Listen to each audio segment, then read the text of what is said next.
All is good in the world. All the updates have been brought in. Lockouts lifted. We see Arrow with his extra 4 points. You got Grant with his extra 3. Maxi King got his 2 tackle breaks that a few people were stressing about. So we'll have to give NRL Fantasy props when they're due. Obviously, it would be nice if they were updated straight away. It was just strange that first game wasn't updated and the rest were. I actually didn't think it was going to get updated. So thank you to the guys at NRL Fantasy HQ for doing that. And here we are for our last 2 games of the week, the Sunday games. The Knights v the Tigers, and the Knights are a very strong side. It's actually incredible. The Tigers aren't very good at all, let's be honest. It's frustrating. If you're a Tigers fan, it's frustrating seeing, I like that we're going to point him out here. Ken Mamalo goes real hard into catching these bombs and stuff like that, but he's not that great in the air, and he got half the time he should just wait and just let it, catch it in, not jump in the air and catch it. A lot of times he just launches himself into it, and the majority of the time he drops it, and it just puts the Tigers in a lot of pressure. That happened a bunch of times last night. Obviously, they got a little bit lucky with the Clifford try at the start. Gagai's been incredible as well, and Frizzell on that right hand side. So, and then you got Bradman Best, playing some good footy as well. So plenty of firepower in this side, and you've got Kurt Mann as the link man, and Clooney's just directing him around the park, and they're having a really, really good start to the year, and I can see it actually continuing to happen. You got Daniel Saifidi to come back, Ponga to come back as well. So if you're someone that was interested in Gags pre-season and I pushed you away from him, I'm very, very sorry, but we just didn't expect the Knights to be this good, to be honest. And Gags, what he does, how he plays for the Knights is how he plays for Queensland. He just dominates, and give him early ball and he does his thing. He's obviously a great player, but just didn't expect them to be as good. So, an average of 75 over the top 2 games has been incredible, and just doing everything across the park. So, well done if you picked him up, and he's up to 675 now, which is very, very, very high for a centre wing fullback. So I wouldn't be looking to pick him up, but he's been awesome if you have. And he's owned by 5%, which is really, really strong. So well done to you guys who picked him up. All right, Frizz, another 64. So again, another top gun, guys. He's going to average around that 60 mark for the season. He's obviously scored a couple of tries as well, so that's not going to happen every week. But yeah, awesome. If they're attacking, he's getting big meters and tackle breaks, offloads, and tries. So well done to him. Clifford, if you started with him, you got a couple of tries in the first 2 games. Obviously, they're dominant playmaker, kicking goals as well. If they keep winning, he's going to keep scoring well.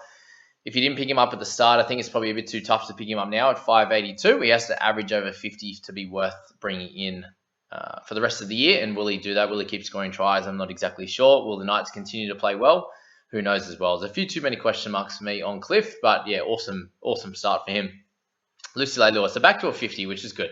This is about where he would average for the majority of the year, with a few games up and a few games down. So this is much better for him in a Tigers team that played pretty poorly, and most of their guys scored poorly, which we'll get to in a second. Most of the guys in this top echelon here are from the Knights, which is fair enough. But 41 tackles with a line break assist. Just again, no tackle breaks and offloads really, apart from the one.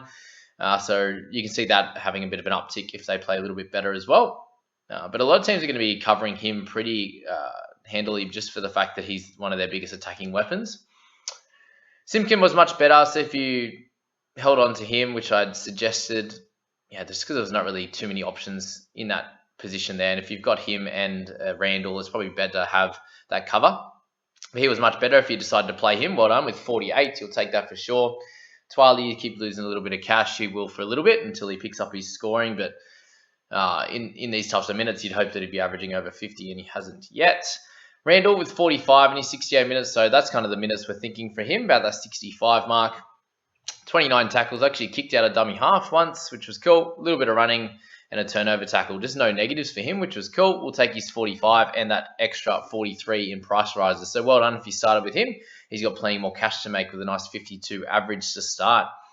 Leo Thompson, we get a little bit of a price rise out of him, which is nice. So didn't move at all last week with his low score, and then 29k in price rises with a 45 in his 38 minutes. So I probably wouldn't expect him to get that many minutes from here on. They did lose Fitzgibbon early, which changed their rotation, and they also had 3 rookies or 3 young fellas on the bench. So Leo was the one to get bigger minutes, which probably means he's going to keep his spot when Clemmer comes back. Saifidi, these types of guys, Brody Jones when he comes back as well. but he'll probably get lesser minutes. So I wouldn't expect anywhere in the mid 30s to 40s every game, but that was a nice bump if you own him. Just a pretty perfect game with 3 offloads, a couple of tackle breaks, and 26 tackles. So well done to him. He actually looked pretty solid.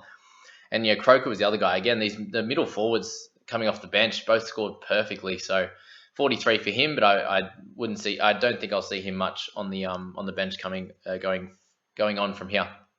Clooney, if you started with him, he's made 28k, 237s. He was solid, a couple of tries, just doing a little bit of everything, actually running the ball a fair bit, which is cool. Hayes 6 runs for 200 meters and only got 36. So he's probably someone I'd be looking to move on with. Tigers not looking to be a very good squad, if I'm honest. At 435k is a bunch of good options that you could go to. Tommy Young has had a nice start, man. I wouldn't have expected that. Yeah, another try, obviously. Once his tries dry up, he should reduce his scoring a little bit. Expecting to be a little bit more like Saab this year. If Knights are playing pretty well, he's going to get a bunch of tries and score okay. But at 439k, you don't want to pick him up at this point. Dane Laurie's had a bit of a tough start, if I'm honest. He'll probably lose a little bit of cash going over the next few weeks, but might be building up from there. Barnett, with the news of Fitzgibbon being out with an MCL injury, thank God it was MCL, not ACL. Barnett should get some big minutes on the edge, but that was a pretty low game for him, to be honest. He should improve from that, but he's got a little bit of cash to lose before we think of that at all. Fitzgibbons, the injury to him, obviously has had a great start to the year, but you're going to have to move him on. If you own him, Roberts had an all right game, being hobbled the whole game. Cody Mann's the one we're going to talk about, and he had a bit of a negative game in his 61 minutes. So this PPM is very, very low for him. If you look at a lot of his scores, he in big minute rolls through the middle or in a number 6 role, he'd obviously would run the ball a fair bit. He'd get some tackle breaks, he'd get some offloads, but he's not someone that would have a bunch of missed tackles like he did. So it's 2 missed tackles, but 2 penalties, and that just really hurts him there. The 29 tackles is not enough, but the reason he's not getting that many is because they're not defending too much. So once they start playing some better teams or have some better contests, he should increase his tackling amount. And a lot of people are saying, I'm not happy with his running game. The 78 meters is okay. Like if we can get him up to maybe 100, 110, then you have a bit more chance for offloads and tackle breaks. Or he's someone that looks pretty dangerous when he goes to the line. So yes, he's getting his hands on the ball a lot, and a lot of people are like, please just run. But remember, if he's playing a hooking role, he's not going to run that much anyway. And in the 13 compared to 9, the tackling isn't too different. So if they're having a closer contest with less points against a better side, he's going to get around that 40 tackles, and he should be getting up towards that 45, 50 points in that 61 minutes, for example. So I wouldn't be stressing too much about Curdy. Obviously, would have liked a better start from him, averaging more than 37.5. But it's a tough game for him on the weekend, and we'll pick ourselves up, dust ourselves off, and get back out there. Best was okay with a try, but again, not an option at this point at 460. Biggest one here is Stefano. So 38 minutes. It was a very interesting one that they brought him on. They only brought him on for about 15 minutes in his second stint before taking him off again. And this may have been something to do with them getting smashed, but only 44 run meters was terrible, and most of their forwards were bad. I think Offengawi Gowie was there at one point near the end of the game, was their highest running forward. Yes, end up with Musgrove, with 73. So middle forwards didn't get much ball in this one, and they were defending a fair bit, but a lot of time with the ball out of play, with the score being 26-4. So very annoying for Stefano. And if you're looking to trade him out, I can understand why. He's at that 542 mark, which he's only lost 15k so far. And if you don't think he's going to be a keeper, then that's okay. But I also think you can give him another week as well. I don't think he's going to be that bad again. 27 is pretty tough. I did expect him to get somewhere between the 45 and 50 mark this week, which didn't end up happening. But I definitely think you can. I'm okay if you want to trade him out. But remember, we have a lot of injuries and a lot of suspensions and stuff to deal with, so you can also hold him as well. Brooksy with 26 wasn't good enough this week, but again, it's going to happen in this kind of game. Texie, we won't say too much about him just because he's not really relevant. Tuolangi. This one here was a tough one, really. 4 missed tackles, only 46 meters. They didn't really use him, but again, not many running meters from any of the forwards, which was annoying. When you look at Peachy down there with 6 points, he obviously played a fair bit in the centers, but just didn't get much ball. They didn't get to run the ball enough, which, he did have 1 offload in there, but 4 missed tackles in 18 tackles only across 51 minutes is tough, and that minutes is a bit of a worry. I wouldn't be looking to trade him out, but I'd be tempted if you have enough players. Like if Schneider comes back, I'd be looking to start him over Tui. I just think he's a little bit safer at this stage, and we can work it out from there. He has made 22k, so he hasn't had a poor start with that 38 in round 1. But he's someone that we'll just put on the caution list at this stage. He's just a bit too cheap to even trade to anyone anyway. Like if you went to go him to Josh King, for example, an extra 30k, I think it is. I just feel like it's a little bit sideways when Tui could come out and score a try, for example. So that is that game. Let me know your thoughts on the Knights and the Tigers this week. Chuck it in the comments, guys. And if you are new here, please subscribe to the channel. I'd appreciate that. A lot of you guys are missing certain videos and stuff, and then asking comments in the comment section. Usually, I've answered those questions. So if you can watch majority of the videos, that would be I think that'll be helpful for you, but also just to get those questions answered. All right, Dogs and the Broncos. This was actually a really fun game to watch. Let me know what you guys thought of this one. It was actually pretty exciting, probably for the fact that we all had a bunch of players in it, I suppose, but just the game and how close it was at the end. Like it was a much better game than anyone would have thought. Like looking back to last year, you would have been like, oh, this game's going to be a bludger of a game, especially the last game of the round, like the Cowboys and Dogs one was. But this one was actually a bit of fun and led by Herbie Farnworth, who had an awesome game, 262 meters, a couple of tries, and a couple of turnover tackles. He was awesome, and he's always going to be around that mid 40s average and a decent price. So there's not really much value in Herbie, but just a great game for him.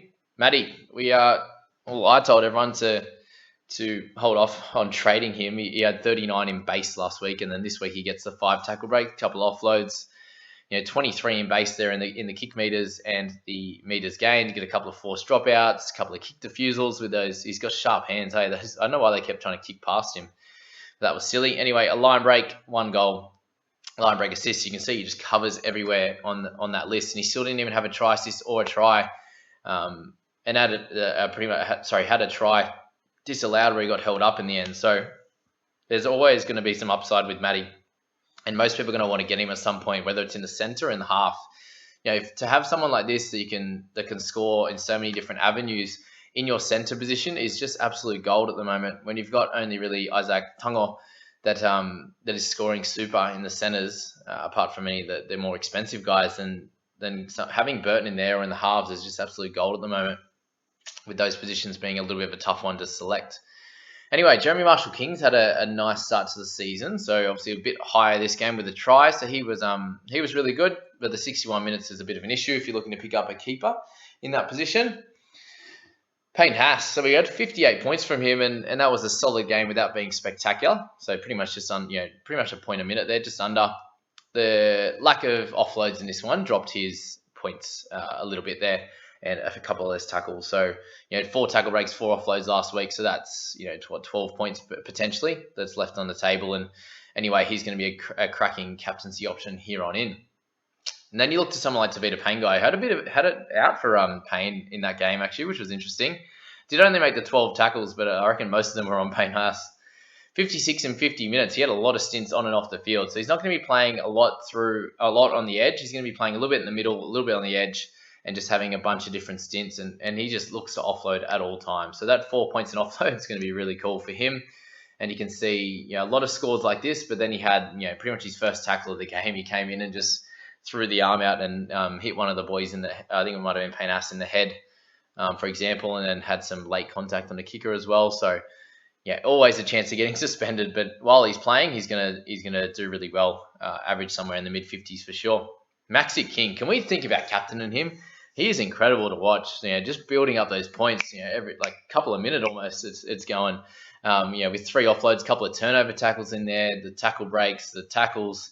Only 25 tackles this week compared to the 40 last week. So if they're in attack, he's running the ball well, getting offloads, tackle breaks, and then if they're defending, he's tackling hard. So he's incredible. And if he can get a starting spot at some point and start his minutes, then he could almost be captaincy option, because that's incredible the way he plays the game.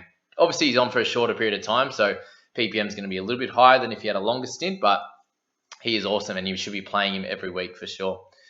Dufty had a much better game. Corey Waddell was really targeting the Reynolds, for example, and he did a good job of that. Reynolds was solid, 47 points, obviously the majority of the kick meters, and some decent tackling in his first game back, so that was good for him. Couple of goals, no try assists at this stage, and not running the ball too much, but still a 47. and makes a tiny bit of cash. So well done to A. Reynolds in his first game, getting a nice win for the Broncos. Hetherington had a better fantasy scoring game, but I still can't entertain him as an option, even though a lot of people might start thinking about him. Just had a pretty great game, apart from that one weird error when they kicked the dropout and he dropped it over the line. He was blowing up. I can't deal with him personally. Carrigan, a bunch of people were talking about as well, but the 44 in his 58 minutes this time, so not as many tackling stats, and the base was a little bit lower, which you could see with Payne Haas as well. A lot of people are asking, is he a pickup? And just at the price point, he's not, because he has to average over 50, which he hasn't done in those 2 games so far. All right, Addo-Carr was better, but he's too expensive. Braden Burns with a try, Oates with a try. I went for Cobbo in my multi, and that killed me.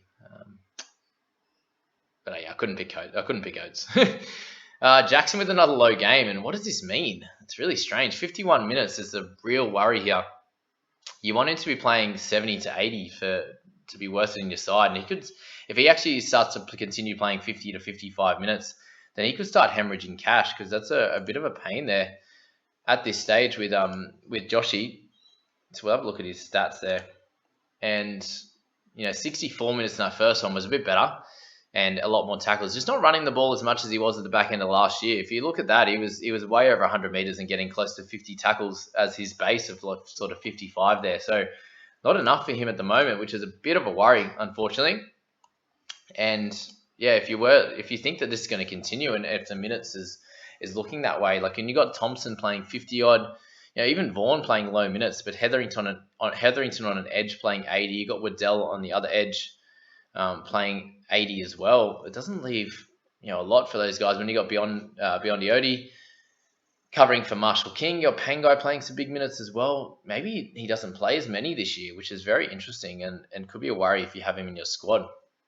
Terps with a lower game. I don't think many have him, do they? 1.8%. How many people have Jackson? So 1.5. So not a lot, but definitely something to worry about.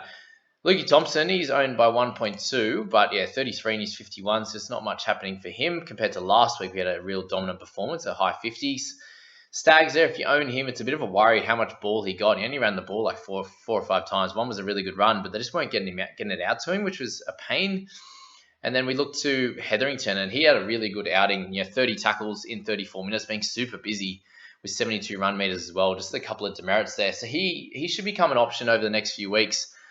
If he gets into a starting side, I think he's going to get 50 minutes, and you can probably expect a 40 to 42 average out of him with that nice PPM. I'd probably expect it around the 0.8, 0.9.